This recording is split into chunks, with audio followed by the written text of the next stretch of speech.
شهر رمضان الذي أنزل فيه القرآن هدى للناس وبينات من الهدى والفرقان فمن شهد منكم الشهر فليصم ومن كان مريضا أو على سفر فعدة من أيام أخر يريد الله بكم اليسر ولا يريد بكم العسر ولتكملوا العدة ولتكبروا الله على ما هداكم ولعلكم تشكرون وإذا سألك عبادي عني فإني قريب أجيب دعوة الداع إذا دعان صدق الله العظيم وقال رسول الله صلى الله عليه وسلم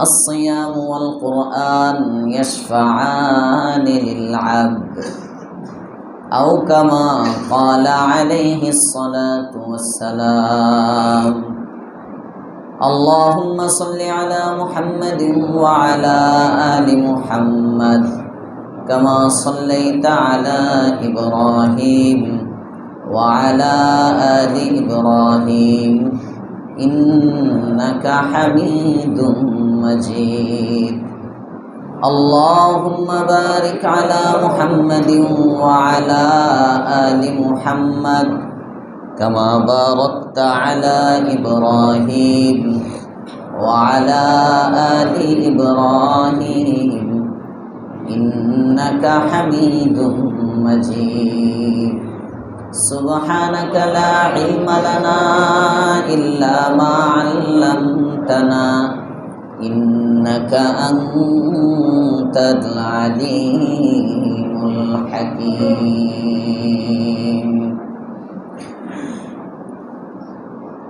আলহামদুলিল্লাহ মুআজ্জাজ মুহতারাম মুসল্লিয়ান কিরাম মুরব্বিয়ান ইজাম যুবক বন্ধুরা ছোট বাচ্চারা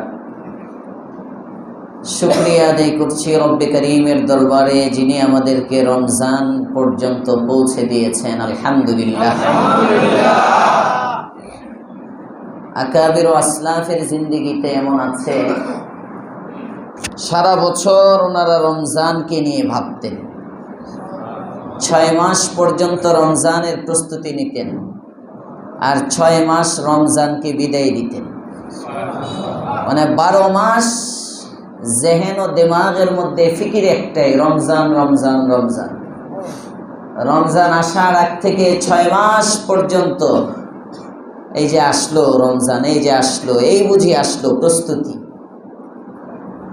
আর রমজান যখন চলে আসে হাই গেল রে এই যে একটা দিন চলে গেল এই 2 তারাবি চলে গেল হ্যাঁ 2টা রমজান চলে যাইতেছে রমজানের একটা জুমা শেষ হয়ে যাচ্ছে এটা মিন আলামাতিল ঈমান এটা ঈমানের একটা নিদর্শন আল্লাহ পাক আমাদেরকে এমন প্রস্তুতি নেওয়ার বিদায় জানানোর তৌফিক দেন বলেন আমিন আমিন রমজান মাসে 2 শ্রেণীর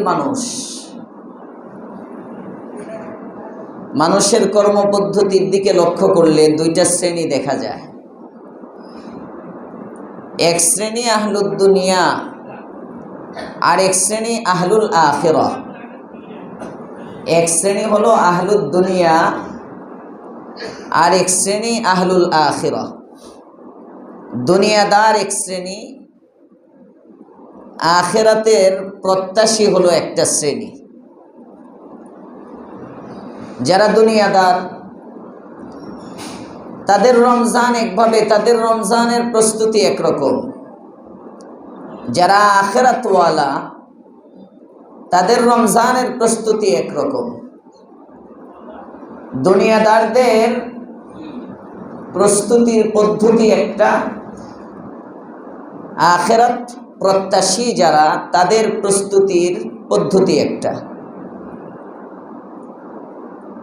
যারা দুনিয়াদার তারা তো রমজানের প্রস্তুতি নেয় কিভাবে ব্যবসা বাণিজ্য করবে আর কিভাবে খাবে, ইফতারির আইটেম কয়টা হবে, এক এক দিনের এক এক মেনু।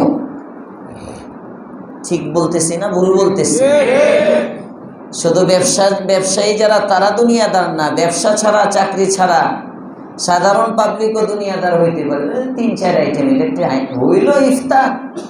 1 বছর পরে আসে অন্তত 8-10টা আইটেম না হইলে কি নিজের ঘরে বানায়, এরপরে আবার ইফতারি রাখ দিয়ে বাহিরে যে ওই যে জায়গায় জায়গায় বিক্রি হয়। রোজাও রাখে না, নামাজও পড়ে না, আকসার এডির বানানো ইফতার কিনবে, কিনে এগুলো দিয়ে ইফতার করবে। এখান থেকে একটু নেবে, এনতে একটু নিব, এনতে একটু নিব, এটার মধ্যে একটা তৃপ্তি, আনন্দ। এটা হলো দুনিয়াদারদের রমজান উদযাপন। আরেক শ্রেণীর মানুষ এরা আখিরাত চায়। এদের রমজানের প্রস্তুতি হলো রমজান যখন আসে এরা তখন দুনিয়া ছেড়ে দেয়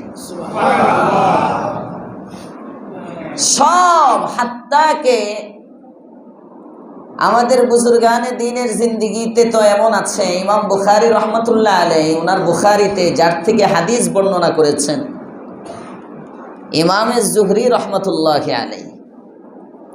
বুখারীর খুব কম পাতা এমন আছে যে পাতাগুলোতে ইবনে শিহাব জুহরির কোনো রেওয়ায়েত নাই। এত উঁচা তবকার মুহাদ্দিস, এ পরিমাণ হাদিস উনি রেওয়ায়েত করছেন, অনেক উঁচা মাপের মুহাদ্দিস। জীবনটাই উনি কাটাইতেন হাদিসের দর্শে, দর্শে তাদরিসের মধ্যে। হাদিস পড়ানো খারাপ কাজ? হ্যাঁ হ্যাঁ হ্যাঁ, না ভালো কাজ। রমজান যখন আসতো তখন তিনি এই কাজটাও ছেড়ে দিতেন, এটাও ছেড়ে দিতেন। ছেড়ে করতেন কি? কোরআন নিয়ে বসে যেতেন যে রমজান এটা নুজুলে কোরআনের মাস, এই 1 মাস আমি শুধু কোরআনই তিলাওয়াত করব। রমজান এবং কোরআন এটা অঙ্গাঙ্গী ভাবে জড়িত। রমজান আর কোরআন একটা অপরটার সাথে জড়িত। কোরআন দ্বারা আল্লাহ, কোরআন কি? কোরআনের পরিচয় দিয়েছেন আল্লাহ তাআলা রমজানের মাধ্যমে। আবার রমজান কি? রমজানের পরিচয় দিয়েছেন আল্লাহ কোরআনের মাধ্যমে। সুবহানাল্লাহ। মেসেজ দিলেন কি? কোরআন আর রমজান এটা একটার থেকে আরেকটা আলাদা না, একটা একটার মধ্যে অঙ্গাঙ্গী ভাবে জড়িত। সুবহানাল্লাহ। জিজ্ঞেস করেন কোরআনকে, কোরআন রমজান কি? কোরআন উত্তর দেয় শাহরু রমাজান আল্লাযী উনজিলা ফীহিল কোরআন। রমজান মাস চিনো না? রমজান হলো ওই মাস যে মাসে আল্লাহ কোরআন অবতীর্ণ করছে। জিজ্ঞেস করেন কোরআন কি? কোরআনকে প্রশ্ন করেন কোরআন কি? কোরআন বলে কোরআন চিনো না? ইন্না আনজালনাহু ফি লাইলাতিল কদর। কোরআন ওই কিতাব যেটা আল্লাহ রমজানের লাইলাতুল কদরে পাঠাইছেন। তো যদি রমজানকে জিজ্ঞেস করেন তুমি দামি কেন? রমজান বলবে আমি দামি তো এই জন্য আমার মধ্যে কোরআন আসছে। কোরআনকে জিজ্ঞেস করেন 12 মাসের মধ্যে 11 মাসে তোমাকে না পাঠায়া রমজানে পাঠাইলো কেন? কোরআন উত্তর দেবে জানো না রমজানের এই রাতটা 1000 মাসের চেয়ে উত্তম, এই জন্য রমজানে পাঠাইছে। এই জন্য এখানে এসে উলামায়ে কেরাম হয়রান, কোরআন দামি না রমজান দামি? ফলাফল এইটা, কোনোটার চেয়ে কোনোটা কম না। কোরআনের জন্য রমজান, রমজানের জন্য কোরআন। সুবহানাল্লাহ। এই জন্য আমাদের যে যেখানে জায়গা পাই বসে যাই। হ্যাঁ, রমজানের প্রথম জুমা বড় গুরুত্বপূর্ণ জুমা। স্বাভাবিকভাবে এই জুমাটার প্রতি আগ্রহ বেশি মানুষের থাকে। আমিও আপনাদের এই আগ্রহের জন্যই চলে আসছি। হ্যাঁ, এয়ারপোর্টে লাগেজ পরে রয়েছি, লাগেজ জানি না, ফ্লাইট নামছে, তো ইন্তজার করছি 12টা নাগাদ, 12টা পর্যন্ত দেখি লাগেজে এখনো দেয়ই না। পরে ওই ব্যাগেজে যারা দাঁড়ানো সবাই তো আর আমার মতো হুজুর না যে চিল্লান দিলেও ডর লাগে, খতিব সাহেব কেউ দেখলো কি না। দেখলাম এটি হইচই করতেছে, আর 5-10 মিনিট থাকলে মনে হয় আইসা পড়তো। হ্যাঁ, চিল্লান যখন দিছে, বাঙালি তো চিল্লান দিলেই ডরায়। হ্যাঁ, হইচই হইতেছে। পরে আমি তাড়াতাড়ি বাইরে চলে আসছি জুমা ধরার জন্য। আল্লাহ তাআলা আমাদের এই মুহাব্বতকে কবুল করেন, বলেন আমিন। আল্লাহ যেন উমরায়ে মকবুলা নসিব করেন, সবাই বলেন আমিন। আপনাদের জন্য দোয়া করছি, আল্লাহ সকলকে হজ্জে মাবরুর নসিব করেন। আমি তো দোয়া করতে কম করি না, দেওয়ার মালিক আল্লাহ, চাইলে কম চাবো কেন? হ্যাঁ, অনেক মুসল্লি দোয়া চাইছে, হুজুর দোয়া করেন আমি যেন উমরায় আসতে পারি। আমি আল্লাহর লেগে দোয়া করছি, আল্লাহ যেন আমার সব মুসল্লিরে হজ করায়। করলে বড়টাই করবেন, ছোটটা কেন? মাসআলা এটাও, কেউ যদি টাকা পয়সা সঞ্চয় করতে চায় বাইতুল্লাহর জন্য, দেখবেন এখন বিভিন্ন প্লাস্টিকের মাটির ব্যাংক পাওয়া যায়। মাটির না, প্লাস্টিকের ব্যাংক। এটার মধ্যে হজ ব্যাংক, এরপরে উমরা ব্যাংক, এরকম বিক্রি করে। হ্যাঁ, ওই যে RFL-এর বা বিভিন্ন অন্য জায়গায় কই যেন নজরে পড়ছিল। হ্যাঁ, প্লাস্টিকের ব্যাংক, এটা কাবার আদলে বানায় এটা, মানে অনেকে এটা কিনে এর মধ্যে কিছু কিছু জমায়। ওই মাহমুদ বসা এখানে, ওই দিন কবে যেন 2-3 সপ্তাহ আগে মনে হয় একদিন বলতেছে, হুজুর উমরায় যাবো, টাকা জমাইতেছি। পরে আমি বললাম যে না, টাকা জমানোর জন্য যখন জমায় তখন হজের নিয়তে জমাইতে হয়। জমাইতে হয় কিসের নিয়তে? হজের নিয়তে জমাইবে, এটা মাসলা, আবেগ বড়টা। এরপরে আপনার 1-1.5 লাখ টাকা হইলো, উমরার পয়সা হইলো, দিল মানতেছে না, আপনি দৌড় মারলেন, এটা হইলো ভিন্ন কথা। তো জমাইবেন কি নিয়তে? হজের নিয়তে। আল্লাহ আমাদের সকলকে হজ্জে বাইতুল্লাহ বারবার নসিব করেন, বলেন আমিন। রমজানের আমলগুলোর মধ্য থেকে একটা আমল উমরা। রমজানকে যেভাবে আহলুল্লাহরা রমজানকে যেভাবে গ্রহণ করেন, তার মধ্যে একটা আমল উমরা। রমজানের মধ্যে উমরা করা। হাদিসে পাকে আছে, আল্লাহর পয়গম্বর বলেন, উমরাতুন ফি রমাজান কাহাজ্জাতিন মাই। যে ব্যক্তি রমজানে উমরা করলো, সে আমি নবীর সাথে হজ করলো। এই জন্য যাদের সামর্থ্য আছে যাইবেন। এখন তো আমি এসেই পড়ছি, এই ওয়াজ করলে কেউ আর কইতে পারবো না যে হুজুর বুধ গ্রুপ লয়ে যাইব, এর লাগে ওয়াজ করতেছে। যাইবেন, রমজানে একটা উমরা করবেন, নিয়ত আছে তো ইনশাআল্লাহ। একটাকে যতদিন আল্লাহ বাঁচায় রাখে ততদিন রমজানে যাওয়ার তৌফিক দেন, বলেন আমিন। মালিকের দরবারে কম নাই, আমাদের চাওয়ার মধ্যে কম। আমরা চাইতে জানি না, এই জন্য পাই না। আমরা চাইতে জানি না, এই জন্য পাই না। রমজানের একটা আমল, রমজান চাওয়ার মাস। সুবহানাল্লাহ। রমজান কিসের মাস? চাওয়ার মাস। কোরআনে কারীমের মধ্যে একটা আয়াতে আল্লাহ তাআলা বলতেছেন, ইযা সাআলাকা ইবাদি আন্নী, যখন তোমাকে নবী, তোমার কাছে যদি কেউ আমার সম্পর্কে প্রশ্ন করে আমি কোথায়, তুমি উত্তর দাও, ফাইন্নী করিব, আমি বান্দার নিকটে। সুবহানাল্লাহ। কেমন নিকটে? উজিবু দাওয়াতাদ দাঈ ইযা দাআন, আমি ডাকলাম, আফনান উত্তর দিবে? নাই তো এখানে। আমি মনে করেন নিচতলায় মাইক ছাড়া ডাকতেছি, আবু সাইদ, আবু সাইদ, এত আওয়াজ 3 কাতার পর্যন্ত যাইব, এখন না মাইকে শুনতেছে। এ যদি 2 তলায় থাকে শুনবে না, সাড়া দিবে না। পিছনের কাতারেও যদি একজন থাকে মসজিদের নিচতলায়, আমি মাইক ছাড়া যদি মুয়াজ্জিন সাহেবের সাথে কথা বলি, উনি শুনেন, 2য় কাতারের মানুষ শুনে না, সাড়া দেয় না। আল্লাহ তাআলা বলেন, আমি বান্দার কত নিকটে, উজিবু দাওয়াতাদ দাঈ ইযা দাআন, বান্দা যখনই আমাকে ডাকে আমি তখনই সাড়া দিই। সুবহানাল্লাহ। আস্তে ডাকলেও সাড়া দিই, জোরে ডাকলেও সাড়া দিই। সুবহানাল্লাহ। উদউ রাব্বাকুম তাযাররুআন ওয়া খুফিয়া। বসো বাবা, এই বসে যান, আপনারা তাকেন না ওইদিকে। হ্যাঁ, আমি দেখতেছি। উদউ রাব্বাকুম তাযাররুআন ওয়া খুফিয়া, তোমাদের রবকে তোমরা ডাকো। ডাকবা যে কেমনে? কই দুই গুণে। একটা হলো কাঁদতে কাঁদতে ডাকো, আর একটা হলো খুফিয়াতান, গোপনে গোপনে ডাকো। গোপনে ডাকো। আল্লাহ তাআলা জোরের চেয়ে আস্তেরটা শুনে বেশি। সুবহানাল্লাহ। প্রকাশ্যের চেয়ে গোপনেরটা মালিকের দরবারে কবুল হয়ে যায় বেশি। এজন্য মাসআলা আসরা ইলাল ইজাবা, কোন দোয়া খুব দ্রুত কবুল হয়? মুফতিয়ানে কেরাম বলেন, যে দোয়া আস্তে হয় এই দোয়াটার আল্লাহ তাআলার কাছে বেশি কবুল হয়। নিরিবিলি নিরিবিলি রবের সাথে প্রেম করো। অতীব গভীর হয় রজনী যখন, নীরবে প্রভুর নাম জপিও তখন। রাতের গভীরে যখন ডাকবেন, দেখবেন যে আপনি সব পেয়ে গেছেন। সুবহানাল্লাহ।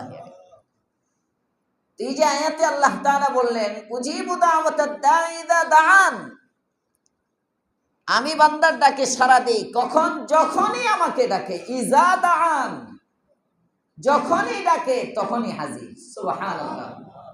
এই আয়াতটা আল্লাহ তাআলা রমজানের আয়াতের মাঝখানে রাখছেন। শাহরুর রমাযান আল্লাযী উনজিলা ফীহিল কুরআন, আমি যে খুতবায় পড়ছি আয়াত, এই আয়াতের পরে এরপরে যে আয়াতটা ওয়াহিল্লা লাকুম লাইলাতাস সিয়ামির রাফাস, ওখানেও রমজানের মাসআলা।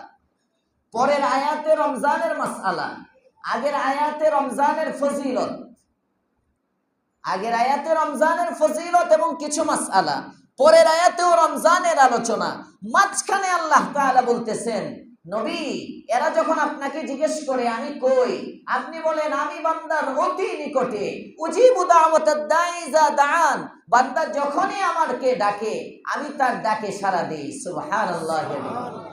মুফাসসিরিনে কেরাম লেখেন, এই আয়াতটাকে আল্লাহ তাআলা রমজানের মাসাইলের আলোচনার মাঝখানে এনে কি ইঙ্গিত দিলেন? ইঙ্গিত দিলেন, রমজানে আমি আল্লাহ তাআলা বান্দার দোয়া বেশি কবুল করি।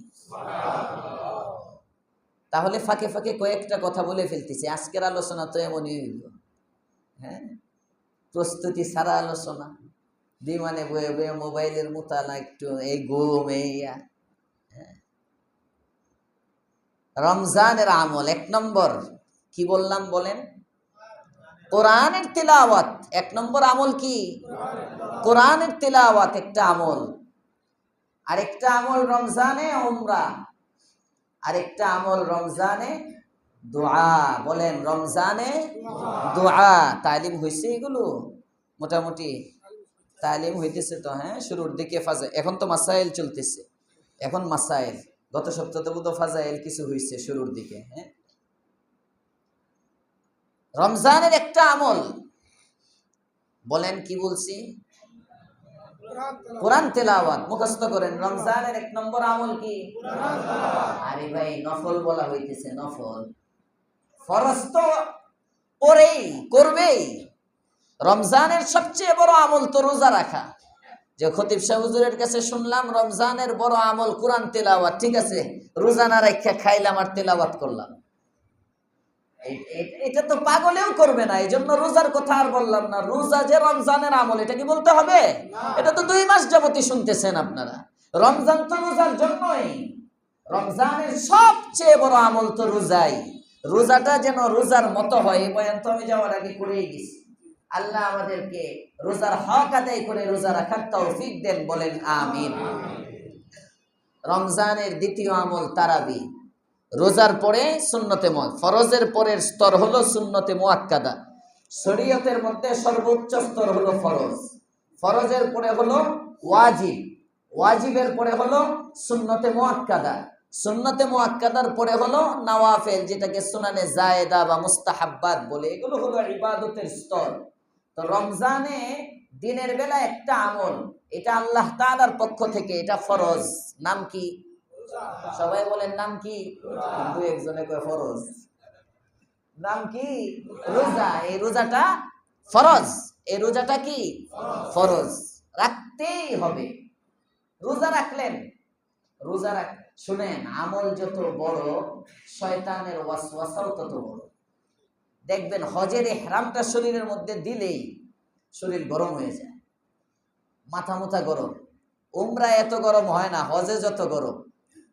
আরাফার ময়দানে তো হাজিরা মারামারি লেগে যায়, তিনজনে থামাইতে পারে না, তিনজন পুরা তাবু মিলা দুইজনকে থামাইতে পারে না।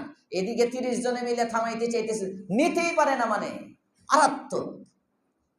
কারণ ইবাদতটা কেমন, আল্লাহর পয়গম্বর বলেন একটা ব্যক্তি যখন হজ করলো, আল হজ্জুল মাবরুর লাইসা লাহু জাযাউন ইল্লাল জান্নাহ, হজটা যদি কবুল হয়ে যায় এটার বদলা একমাত্র জান্নাত। শয়তান দিবে হজ কবুল হওয়ার জন্য, এজন্য শয়তান মেজাজ উঠাইয়া দেয়। আরেকটা আমল হজের পরে, বরঞ্চ আমি দেখি আমার অভিজ্ঞতা হজের চেয়েও বেশি মেজাজ গরম হয় রোজা রাখা অবস্থা।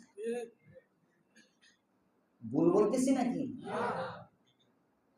কারণ হজে তো জান্নাত দিবে, আর রোজা রাখলে আল্লাহ বলেন রোজার কোনো প্রতিদান নাই। আস-সাওমু লি ওয়া আনা আজজি বিহি, রোজা আমার আর রোজার বদলা আমি আল্লাহ। হজের বদলা তো জান্নাত, রোজার বদলা আমি। তো হজেই যদি শয়তান এত ধোঁকা দেয়, রোজার মধ্যে কি পরিমাণ ধোঁকা দিবে রোজাটা নষ্ট করার জন্য। এই জন্য দেখবেন সালমা মার্কেটের কোনায় মাঝে মাঝে আওয়াজ পাইবেন, এই হাত থাকতে মুখ কি, রোজা অবস্থায় মুখ বেশি চালাইস না, হাত চালা। হ্যাঁ, মাঝে মাঝে রাস্তাঘাটে মারামারি হয়, ঝগড়া লাগে, হাতটাকে মসজিদের মধ্যে লেগে যায়। একজনে আপনার একটা কথা বলুন, আরেকজন এই কুইস, আরে তুমি আমার মাতবরি করতে এসো। আগে ছিল 2 জনে, এখন লেগে গেছে 4 জন। এখন এই মুরব্বী মানুষ এমনি কথা কয় নাকি, এখন তুই আমার পাকড়ামি করস কে, তুই আবার কবে তো বুজুর্গ হইলি কবে, 6 জন। এভাবে দেখা যায় পুরা মসজিদ ঝগড়া শুরু হয়ে গেছে। শয়তান মেরা কাম শিরা লাগানা, শয়তানের তালি দেয় আর কয় আমার কাম ছিল শিরা লাগানো, ওই যে শুরুতে একটু লাগাই দিলাম। এই জন্য রমজান সংযমের মাস, নিজেকে সংযম করে রাখা। একজন আপনাকে কটু কথা বলে ফেললো, আপনার তবিয়ত বিরোধী কিছু বলে ফেললো, আপনি রাগ করা না, ধমক দেওয়া না, আপনার হাত্তাকে রাসূল বলেন মান সাব্বাহ আও শাতামা, কেউ যদি তোমাকে গালিও দেয়, কেউ যদি তোমাকে গালিও দেয়, তুমি উত্তরে কি বলবা জানো, ইন্নিমরুন সাইমুন, ভাই তোমাকে আমি গালি দিব না কারণ আমি রোজাদার। সুবহানাল্লাহ, এটাকে বলে রোজা, এটাকে বলা হয় রোজা। মানে আমরা গালি দিলে গালির উত্তরে গালি দেওয়া মুস্তাহাব, অহংকারের সাথে অহংকার দেখানো মুস্তাহাব। আল্লাহ ইনসাফ করতে কইছে, ও আমারে একটা গালি দিছে আমি একটাই দিলাম, বেশি দেই নাই তো, জুলুম তো করি নাই। ও আমারে একটা চটকনা দিছে আমি একটাই দিলাম, জুলুম তো করি নাই। ইনসাফ, ইনসাফ না। এজন্য রোজা অবস্থায় জবানকে কন্ট্রোল করব, রোজা অবস্থায় রাগকে হজম করব। 3টা পর্যন্ত ভালো, 4টা পর্যন্ত ভালো, ওরে বাবা আসরের নামাজ পড়া, এই যে শুরু হয় ঘরের মধ্যে কিয়ামত, এই শরবত কই, এই এটা কই, এটা কই, রোজার 13টা বেজে গেছে, শেষ। এগুলো করব না ইনশাআল্লাহ, বলি হবে তো ইনশাআল্লাহ। আজম রোজাটা ভাই চলে গেছে, 2টা রোজা শেষ, আর কয়েকটা আছে। রোজাটা রোজার মতো রাখেন, রোজা যদি রোজার মতো হয়, এই রোজার দ্বারা কলবের মধ্যে এক নূর তৈরি হয়, এই নূরটার নামই তাকওয়া। আর এই তাকওয়া নামক নূর যখন দিলে আসে, বান্দা জমিনে থাকে আর সে আজিমের রবকে দেখতে থাকে। উদাহরণ দেয় মুফাসসিরিনে কেরাম, লেখেন পয়গম্বর ইউসুফ আলা নবীনা ওয়া আলাইহিস সালাতু ওয়াস সালাম হারিয়ে গেছেন, নাই, ভাইয়েরা কূপে ফেলে দিচ্ছে, ওখান থেকে মিশর চলে গেছে, মিশরের বাজারে বিক্রি হয়ে গেছে, ওখান থেকে আজিজে মিশর ক্রয় করে নিল রাজপ্রাসাদের মধ্যে, ওখান থেকে জেলখানায় পাঠিয়ে দিল জুলাইখা, জেলখানার থেকে স্বপ্নের তাবির জানার কারণে, স্বপ্ন দেখানোর পরে বাদশার স্বপ্নের ব্যাখ্যা বলার কারণে জেলখানার থেকে বের করে এবার মন্ত্রী হইল। আজিজে মিশর মারা গেল, এবার মিশরের প্রেসিডেন্ট হয়ে গেল হযরত ইউসুফ আলাইহিস সালাম।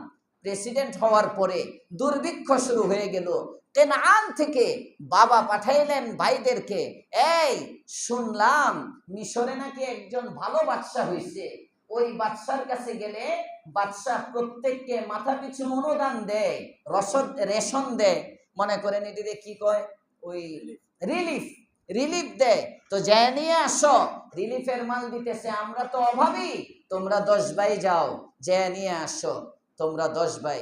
হযরত ইউসুফ আলা নবীনা ওয়া আলাইহিস সালাতু ওয়াস সালামের কাছে 10 ভাই গেল, আসামি 10 ভাই। কোন 10 ভাই? যে 10 ভাই ইউসুফ রে পাঠাইছে। ইউসুফ তো এখন প্রেসিডেন্ট, আর ওরা তো কল্পনাও করে নাই আল্লাহ তাআলা যে আওয়ামী লীগরে নামায়া 17 বছর পরে তারিখ জিয়ারে বসায় দিব, এটা কল্পনা? আস্তে আস্তে কয় কল্পনায় আছে। তো 17 বছরে যদি কল্পনা করতে না পারেন, বাঁচা বেটা। লন্ডনে ছিল, মাঝে মাঝে কনফারেন্স করতো, ওখান থেকে দেখেও বলতো দেশে আর আসবে না, চোরের মতোই থাকতে হবে। ওইটা এত ক্রিটিসাইজ করার পরে এটাই যদি কল্পনা করতে না হয়, ইউসুফের তো অস্তিত্বই নাই। রাজনীতি করতেছি, ইউসুফের তো অস্তিত্বই নাই, ওরে তো দেখাই যায় না, নাসিয়ান মানসিয়া, ইউসুফের চেহারা কেউ দেখে না। ভাইরা ওই যে কূপে ফালাইছে, এরপরে কি হইল আর খবরই নাই, কল্পনাও করতে পারে না। গেছে কারাগারে সব সে। এবার ভাইয়েরা 10 ভাই একসাথে গেছে মিশরের প্রেসিডেন্টের কাছে। মিশরের প্রেসিডেন্ট 10 ভাইকে দেখেই চিনে ফেলছে, এরা আমার ভাই। কিন্তু বলে না, ওরা চিনে না, আরে বলে না। আল্লাহর পয়গম্বর হযরত ইউসুফ আলা নবীনা ওয়া আলাইহিস সালাতু ওয়াস সালাম 10 ভাইকে পরিচয় দেয় না।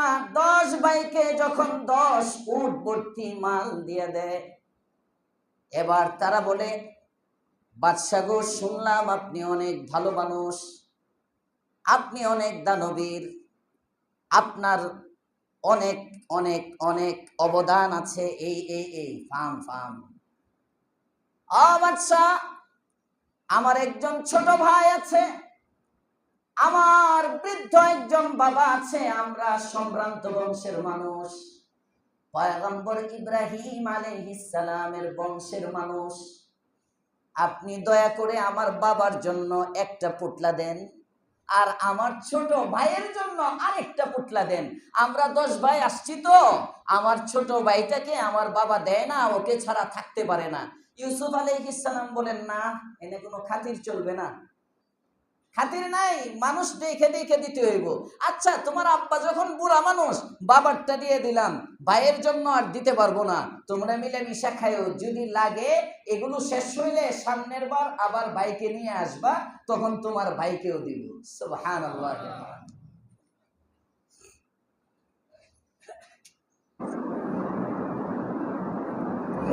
ওয়াদা হয়ে গেল হযরত ইউসুফ আলাইহিস সালামের সাথে, নিয়ে যাবে। রসদ ফুরিয়ে গেল, বাড়িতে চলে গেল। হযরত ইউসুফ আলাইহিস সালামের আব্বা আবার বলতেছেন, যাও। কয়, আব্বা যাওয়া যাবে না, ছোট জন লাগবে। আগেও তো বলছিলা, এরে আমরা হেফাজত করবো, এই কথা তো ইউসুফের বেলায়ও বলছিলা, একে আমরা দেখা রাখবো বলে নিয়ে আয়সা বলছো বাগে খাইয়ে ফেলছে। তাও আবার এমন বাগে খাইলো যে বাগে জামার মধ্যে রক্ত, কিন্তু জামা ছিঁড়ে নাই, ইউসুফ রে খাইলো, জামা রয়ে গেল। সত্য বুঝিয়ে আমার এই ছেলে দিব না। কয়, আব্বা না দিলে না খাইয়া মরতে হইব। কয়, তোমরা যাও। কয়, না, বাদশা বলছে ছোট ভাই ছাড়া গেলে আমাদেরকে আর বিশ্বাস করবে না। পয়গম্বর ইউসুফ আলাইহিস সালাম আল্লাহর উপর ভরসা করে বিনিয়ামিনকে সাথে দিয়ে দিলেন। রাতের বেলা 11 ভাই বাদশার কাছে যখন গেল, বাদশা বলে প্লেট নিয়ে আসলো, প্লেট সামনে দস্তরখান দিতেছে, দস্তরখানের আমল হবে। কর্মীদেরকে বলে দিছে, এদের ভালো করে মেহমানদারি করো। পরিচয় দেয় না, দুইজন করে বসে। বিনিয়ামিন একা এক প্লেটে, চোখের পানি পড়তেছে। পয়গম্বর ইউসুফ আলাইহিস সালাম জিজ্ঞেস করেন, কিরে বেটা, তুমি কাঁদো কেন? কয়, বাদশা, আমি কাঁদি, আমার ভাইরা যেমন 10 জন, আমারও একজন ভাই ছিল, আমরা আসলে 11 ভাই না, আমরা আসলে 12 ভাই ছিলাম। দুইজন দুইজন করে তারা যেমনি ভাবে প্লেটের মধ্যে বসে গেল, আমি আজকে একা কি আমার ভাইয়ের স্মৃতির কথা মনে হয়ে গেল। যদি আমার ভাইটা থাকতো তাহলে তো আমার ভাইটা আমার সাথে বসতো, এই জন্য কাঁদতেছি। হযরত ইউসুফ আলাইহিস সালাম বলেন, আচ্ছা ধইরা নাও আমি তোমার ভাই। সুবহানাল্লাহ। বলে না, তাফসীরে রুহুল মাআনি মাহমুদ আলুসি লেখেন, এবার বাদশা তার সাথে বসে খায়। খাবারের পরে কয়, এই কামরা দাও, 2 বেডের কামরা, এক এক রুমে 2টা করে বেড, বলে দুইজন দুইজন করে এক এক রুমের মধ্যে চলে যাও। ছোট্ট বাচ্চা বিনিয়ামিন আবার কাঁদে। জিজ্ঞেস করে, কিরে এখন কাঁদো কেন? কয়, বাদশা দুইজন দুইজন করে পাঠিয়ে দিলেন, তারা তো 10 ভাই, আমার তো ভাই নাই। কয়, চলো মনে করে নাও আমি তোমার ভাই, আমার সাথে তুমি থাকবা। সুবহানাল্লাহ। নিয়ে গেলেন বিনিয়ামিনকে হযরত ইউসুফ আলাইহিস সালাম রাত্রে কামরায় নিয়ে। কয়, শোনো, তোমার যে ভাইটাকে তুমি খুঁজতেছো কাঁদতেছো ইউসুফ, আমি তোমার সেই হারানো ভাই। তবে খবরদার পরিচয় দিবি না, আমি তোরে রেখে দিব আমার কাছে। যেই শুনছে ভাই, এবার ভাই আমারে আর এদের কাছে দিও না, আব্বু একটু আড়ালে গেলে আমারে মারে, অনেক অভিযোগ। আচ্ছা ঠিক আছে থাকো। রাখার ফন্দি করলেন, লম্বা আলোচনা সূরা ইউসুফের তাফসীরে। ইউসুফ আলাইহিস সালাম একটা সাজাইলেন, বিনিয়ামিনের সবাইকে যখন পোটলা দিলেন, বিনিয়ামিনের পোটলার মধ্যে শাহী একটা পেয়ালা রেখে দিলেন। এরপরে আবার ঘোষণা করলেন, আল্লাহ তাআলার ইশারায় সব হয়। আবার ঘোষণা করলেন, এই তোমাদের মধ্য থেকে একজনে বাদশার পানপাত্র চুরি করছো, কয় যে চোর তাকে রেখে দাও। ওই জামানায় চোরের শাস্তি ছিল, যে চুরি করবে, যার সম্পদ চুরি করে সে তার গোলাম হয়ে যাবে, তার কাছে থেকে যাবে। তো পরে সব ব্যাগ চেক করে বিনিয়ামিনের ব্যাগের মধ্যে পাত্র পাওয়া গেল, বিনিয়ামিনকে ইউসুফ আলাইহিস সালামের কাছে রেখে দেওয়া হলো। 10 ভাই চলে গেল। এবার ইউসুফ আলাইহিস সালাম তৃতীয়বার আবার ইয়াকুব আলাইহিস সালামের কাছে যখন 10 ভাই গেল, যাওয়ার পরে সব বলছে, সব শুনে ইয়াকুব আলাইহিস সালাম কাঁদতেছেন। কাঁদার পরে হঠাৎ করে বলতেছেন, এটা আমার বলা উদ্দেশ্য। হঠাৎ বলতেছেন ছেলেদেরকে ডেকে, এই শোনো, তোমরা ইউসুফের তালাশে বের হয়ে যাও, আমি ইউসুফের ঘ্রাণ পাইতেছি। ইউসুফের ঘ্রাণ পাইতেছি আমি, বের হও, ইউসুফকে পাইবা। এখানে মুফাসসিরিনে কেরাম লেখেন, ইয়াকুব আলাইহিস সালাম মিশর থেকে হাজার হাজার মাইল দূরে, শত শত মাইল দূরে, সর্বনিম্ন যে বর্ণনা আছে এই বর্ণনা অনুযায়ী 80 মাইল দূরে। মসজিদের বারান্দার থেকে তো এখানে ঘ্রাণ পাওয়া যায় না, আর ঠান্ডা লাগলে তো নিজের শরীরে আতরের ঘ্রাণ নিজের নাকে পায় না, সর্দি লাগে। সর্বনিম্নটা ধরলাম 80 মাইল দূরে হযরত ইয়াকুব আলাইহিস সালাম, উনি বলতেছেন আমি ইউসুফের ঘ্রাণ পাইতেছি। সুবহানাল্লাহ। কেন কেন? ইউসুফের প্রতি এক কানেকশন, আকর্ষণ। ইয়াকুব আলাইহিস সালাম ইউসুফের প্রতি মুহাব্বত হওয়ার কারণে, আকর্ষণের কারণে, ইউসুফকে নিয়ে কল্পনা করার কারণে এত দূরে যেমনি ইউসুফের ঘ্রাণ পায়, ঠিক তদ্রূপ কোন ব্যক্তি তাকওয়ার মাধ্যমে যখন আল্লাহর মুহাব্বত কলবের মধ্যে চলে আসে, তার চলনে বলনে কথায় কাজে সব সময় যখন আল্লাহর ফিকির থাকে, বান্দা জমিনে থেকে আরশে আজিমের মালিককে দেখতে পায়। এই শক্তিটা অর্জন হয় রোজার দ্বারা। এই জন্য রোজার মতো হবে তো ইনশাআল্লাহ। রোজাকে পাহারা দিব, রোজাকে পাহারা দিব। রোজা যেন নষ্ট না হয়। রোজাও রাখে, ছবিও দেখে, অফিস কমায় দেয়, ব্যবসা কমে, সময় কম, স্কুল তো ছুটি ছাটা দিয়ে দেয়, অনেক সময় কলেজ ভার্সিটি ছুটি হয়ে যায়, মাদ্রাসা বন্ধ হয়ে যায় বিভিন্নভাবে। এই সময়টা কি করে? 1 মাস যথেষ্ট বাচ্চাদের সব জীবন নষ্ট করার জন্য। আমাদের বর্তমান যে পরিস্থিতি, 1টা মাস পড়ালেখা বন্ধ, ছেড়ে দিছে ইবাদতের জন্য। কিসের ইবাদত? ফুটবল খেলে, ব্যাডমিন্টন খেলবে, ক্রিকেট খেলবে, রোজাও রাখে না এমন সন্তানও আছে, সারাদিন খেলাধুলা আর খালি ইফতার করবে, আছে না নাই? এই জন্য খবরদার, রমজানের প্রস্তুতি কয় শ্রেণীর মানুষে নেয় বলেন? ভুলে গেছে বসার পরে বলছিলাম কয় শ্রেণী? এক শ্রেণীর মানুষের প্রস্তুতি হলো দুনিয়া, ব্যবসায়ী ব্যবসা সাজা, আর যারা চাকরিজীবী চাকরি নিয়ে ফিকির করে, বেতন ভাতা বোনাস টোনাস কি করবে, রমজানের বাজারটা কেমন হবে, বেগমকে কি দিবে, এরপরে সন্তানকে কি দিবে, কি কেনাকাটা, রমজানের আগে এক স্যুট কিনে, রমজানে কিনে, শ্বশুর বাড়ির কিনা, এখানের কিনা, ওখানের কিনা, সব খারাপ না এগুলো। তো রমজান মাসেও যদি আপনি সারা রাত মার্কেটেই থাকতে হয়, রমজান মাসেও যদি আপনার এ পরিমাণ খাইতে হয়, তো রোজা কেন? রমজানের বাকিরে আপনি 3 বেলা খান, রমজানে আপনি 6 বেলা খান। বাহ্যিক ভাবে মনে হয় রোজা, কিন্তু খাওয়া কমে নাই তো।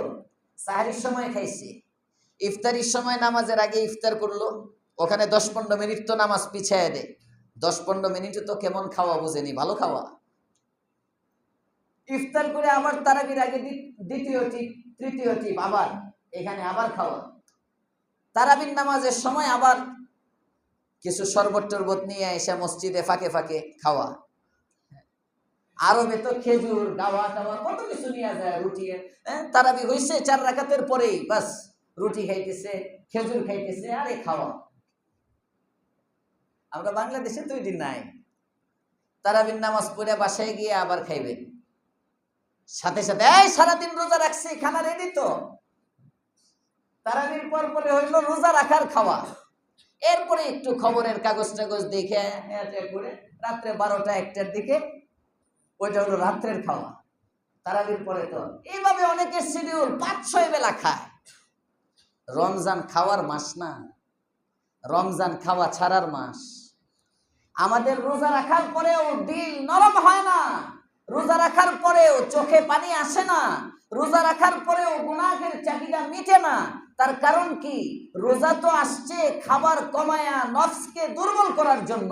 আমি তো রমজানে আইটেম আরো বাড়াইয়া দিলাম, নফস আরো শক্তিশালী হইল, যে কারণে রোজাও করে গুনাও করে, রোজাও করে নামাজও ছাড়ে, রোজাও করে গীবত করে, রোজাও করে চগলখুরিও করে, রোজাও রাখে মারামারিও করে। রমজান শেষ, তার জিন্দিগিও শেষ, জীবনে কিচ্ছু নাই, কিচ্ছু নাই। যেমনি আসলো এমনি রমজান গেল। আল্লাহর পয়গম্বর এদের জন্য বলেন, ধ্বংস হোক ওই ব্যক্তি যারা রমজান আসার পরে সুম্মান সালাখা ক্বাবলা আন ইউগফারা, রমজান চলে গেল কিন্তু তার গুনাহ রয়ে গেল। ধ্বংস হোক। জিবরাইল পাশের থেকে বলেন আমিন। আমরা কি ধ্বংসের তালিকায় যাব? সবাই বলেন ধ্বংস হব না লাভবান হব? লাভবান হওয়ার জন্য রমজানের হক আদায় করে রোজা রাখবো তো ইনশাআল্লাহ। তাহলে রমজান, রোজা তো ফরজ, এটা করতেই হবে, রোজার হক আদায় করি। রোজার পরেই রমজানের যে আমল, এটা তারাবি, এটা তারাবি সুন্নতে মুআক্কাদা। রমজানে তারাবি একটা সুন্নতে মুআক্কাদা। 2 নম্বর, তারাবির নামাজে খতমে কোরআন, এটা সুন্নতে মুআক্কাদা। 1 খতম কোরআন পড়া, শুধু তারাবি 20 রাকাত পড়লেন, সূরা তারাবি পড়লেন, নিজে নিজে পড়লেন, বাসায় পড়লেন, যেভাবে না, 1 সুন্নাত আদায় হলো, আর 1 সুন্নাত ছেড়ে দিলেন। উপরের থেকে কেউ থুতু টুতু কেউ না ফেলি, মেহেরবানি করে। হ্যাঁ, রাস্তায় অনেক মুসল্লিয়ানে কেরাম দাঁড়ায় গেছেন, কেউ থুতু ফেলবো না, মেহেরবানি করে অনুরোধ। থুতু এটা খায় ফেলেন, এটা পাক জিনিস, পবিত্র জিনিস, এটা গিলার জিনিস, এটা ফালানোর জিনিস না, এজন্যই আল্লাহ ভিতরে দিচ্ছে। এটা যদি বাহিরের জিনিসই হইতো তাহলে এই জিহ্বার মতো গুরুত্বপূর্ণ জায়গার সাথে লালার সম্পৃক্ততা থাকতো না। মুহাদ্দিসিনে কেরাম, মুফতিয়ানে কেরাম মাসআলা লেখেন, কমোডে ইস্তেঞ্জার সময় থুতু ফেলা নিষেধ, কমোডের মধ্যে থুতু ফেলা নিষেধ। গান্দিগি ডাস্টবিন, রাস্তার মধ্যে যাইতেছেন গন্ধযুক্ত জায়গায়, এটার মধ্যে থুতু ফেলা নিষেধ। জেহেন কমে, কারণ থুতু এটা পাক জিনিস। সুবহানাল্লাহ। আমরা তো একটা দুর্গন্ধের জায়গায় গেলেই থুতু দিয়ে অনেক ফালাইতে থাকি। পবিত্র জিনিস থুতু, এটা ফালানোরও জায়গা আছে। আমরা জামিয়া রহমানিয়াতে যখন পড়ি তখন দেখতাম থুতু ফেলার জন্য প্রত্যেক করিডোরের মধ্যে, মাদ্রাসার করিডোরে জায়গায় জায়গায় থুতু ফেলার জন্য ফুলের টব থাকতো, বালু দেওয়া, এই বালুর মধ্যে থুতু ফেলা হইত। যারা সুন্নত তরিকায় জিন্দেগি চালাইতে চায় তারা এই পরিমাণ খেয়াল করে। আর যাদের ঈমান আমলের কমি, এরা এই বরকতি জিনিসটারে মসজিদ থেকে ফেলে আরেকজনের মাথায় পড়ে আর কবিরা গুনাহ হয়। মুসলমানের সমাজের মধ্যে কেন বলতে হবে ভাই থুতু ফেলায়েন না, আপনি মুসলমান না? আপনি মুসলমান, রাস্তায় বসে আছে আরেকজন মুসলমান, আপনাকে বলতে হবে কেন? আপনার বিবেক কি ঘরের মধ্যে রেখে আসছেন? আপনার মাথার গিলু কোথায়? আপনি ঘরের মধ্যে রেখে আসছেন নাকি? প্রত্যেক জুমার মধ্যে এলান করতে হয়, এই সময়টা আসলে দেখি কয়েকজন দাঁড়ায়, উপরের দিকে তাকায়। হ্যাঁ, এই কি হালত এগুলো? ইজায় মুসলিম হারাম, কবিরা গুনাহ। হাজরে আসওয়াদের মধ্যে চুমা দেওয়ার সাথে সাথে জিন্দেগির গুনাহ মাফ হয়ে যায়। আরো আস্তে কোন সুবহানাল্লাহ। হাজরে আসওয়াদ পাথরে চুমা দিলে সাথে সাথে গুনাহ মাফ। ওই পাথরটার মধ্যেও পারাপারি করে চুমা দেওয়া হারাম।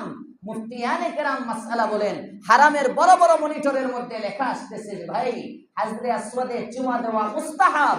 আর তুমি যে দুইজনকে কনি মাইরা ধাক্কা দিয়া সরাইয়া তুমি শক্তি দেখায় চুমা দিতে গেলা, এই সরানোর কারণে সে যদি একটা চাপ খায় এটা গুনাহে কবিরা, কারণ মুমিনকে কষ্ট দেওয়া হয়।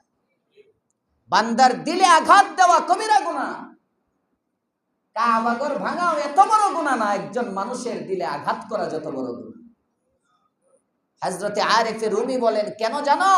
কাবা বুনিয়াদে খলিলে আজারাস, দিলব বুনিয়াদে খলিলে আকবরাস। কাবা বানাইছে তো খলিলের পুত্র আর আজারের পুত্র খলিল, ইব্রাহিম খলিল কাবা বানাইছে, আর দিল বানাইছেন স্বয়ং আল্লাহ তাআলা। এই জন্য দোতলা, তিনতলা, চারতলা, পাঁচতলায় যারা আছে শুধু মসজিদ কেন্দ্রিক না, এগুলো শিক্ষা, এগুলোই মুসলমানি।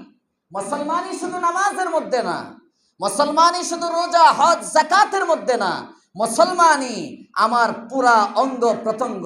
হাদিসে পয়গম্বর বলেন কি, বুখারীর হাদিস, আল মুসলিম, মুসলমান তো ওই ব্যক্তি, মান সালিমাল মুসলিমুনা মিন লিসানিহি ওয়া ইয়াদিহি, যার জবান থেকে আরেকজন মুসলমান নিরাপদ থাকে, যার হাত থেকে আরেকজন মুসলমান নিরাপদ থাকে, ওইটা হলো প্রকৃত মুসলমান। সুবহানাল্লাহ। রমজানের বড় একটা আমল তারাবি, মনে থাকবে ইনশাআল্লাহ। খতমে তারাবি, তারাবি একটা সুন্নত, খতমে তারাবি আরেকটা সুন্নত। অনেকে কষ্ট হয় দাঁড়ায় থাকতে, এই জন্য সূরা তারাবি পড়ে, 4 রাকাত পড়ে, 8 রাকাত পড়ে, 12 রাকাত পড়ে, 16 রাকাত পড়ে, 10 রাকাত পড়ে, 14 রাকাত পড়ে, 6 রাকাত পড়ে, প্রতি 2 রাকাতের পর পরেই মানুষ যায়। অনেক মসজিদের মধ্যে, মানে এখন ওই আহলে হাদিস মসজিদে 8 রাকাত পড়ে ওইটা, কিন্তু আমাদের তো আর কেউ আহলে হাদিস নেই। আমরা দেখা যায় 2 রাকাতের পরে অনেকে জায়গা 4 রাকাত, 6 রাকাত, 8 রাকাত, 10 রাকাত, 12 রাকাত, 16 রাকাত, 18 রাকাত, মানে যে কয় রাকাত না আসেন।